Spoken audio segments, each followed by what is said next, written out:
Take one. So can you explain metadata in simple terms? No.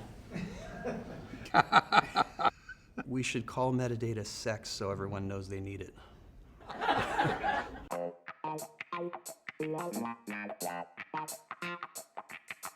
Metadata, all it really is it's a byproduct of people's behavior. About the record, about the song, about how it was done. All this minutia is incredibly important to how we remember music. So metadata is at the core of our musical archive.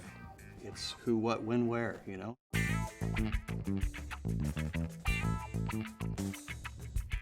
My work comes from credits. There were times when I'd get a call from some artist. Ed, this is Bonnie Raitt. You know, I'm listening to this Raikuda record you did. I said, you did it. Would you be interested in doing a record with me? That doesn't happen anymore. I hear stories all the time about how a record was made, and I'm always having to say, that's not how it went down at all. Oh, you did that? Really? No, you didn't do that. I said, yeah, I did. If you knew, if you could read the credits, you'd know. Acknowledgement is a piece of it, but also getting paid is another piece of it. And when you're talking about streams, you're talking about millions, billions of streams, microtransactions. Metadata helps you get paid and get the credit.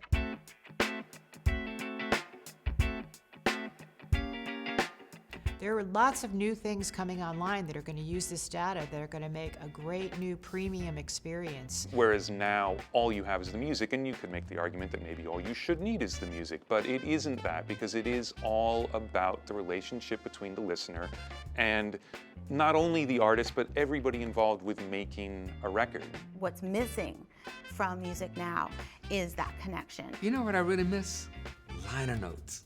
That's what shaped my life. It wasn't the fact that I just could hear the artist. It was all the information that I was getting. What studio did they record at? Who's the engineer? Who's the mix engineer? Who's the mastering engineer? And in today's world, we can have a greater experience now.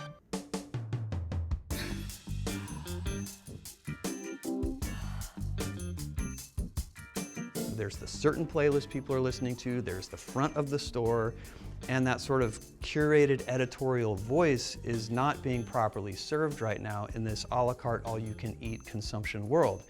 So discoverability and the metadata that's behind that is really critical in helping these services drive fans to more music. So these systems enable us to use our voice-activated systems as our personal musicologist. Look at what's possible for movies. You go to the movie home screen, you see all the bonus features, you see everyone that participated in that movie. You can click on your favorite actress and see everything else she's done, and then you can watch those movies, you know.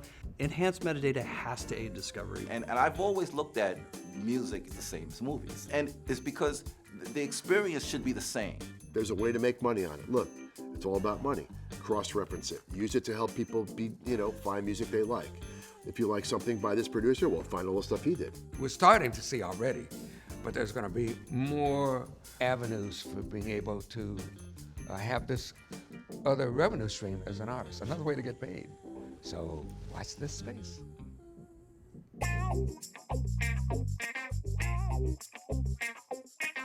Back in about 2006, there was an organization formed to work on the problems of information traveling in the digital music industry. And it's called Digital Data Exchange, DDEX. They created a machine language standard that could travel throughout the whole entire digital supply chain without being rewritten or rekeyed. And what we've created now with DDEX is also a standard called RIN, which is Recording Information Notification. Whatever your DAW of choice be, or if it's moving between DAWs, these notes can be made inside these sessions, and when you pass a session to someone, they can open it and they can see the notes. Now that we actually have a standard for the transmission of recording metadata, there are several companies that are coming online to use that. One of them is Soundways, and it's a plugin that you can use in the studio to enter the information about the recording. There's another one, Viva Sound Studio Collect, that you can collect the data in the studio and send it along to the next step. But it's also a project management tool. And then a really interesting company that's been working to display credits and other information about recordings is called Jaxta, IMDb for music. in that you can find all of that information in one place. But it needs to be gathered in the first place in the studio, and so everybody's got to play their role. So we have a wonderful opportunity right now if we get the metadata thing right. Everything from high quality audio, like high resolution audio, for instance, to, more meaningful and more robust metadata to help people really immerse themselves with what it is that they're listening to, Great music really attaches you, it attaches your soul, your passion, your dreams, makes everything one. We just need a better word for it because it just doesn't sound sexy enough.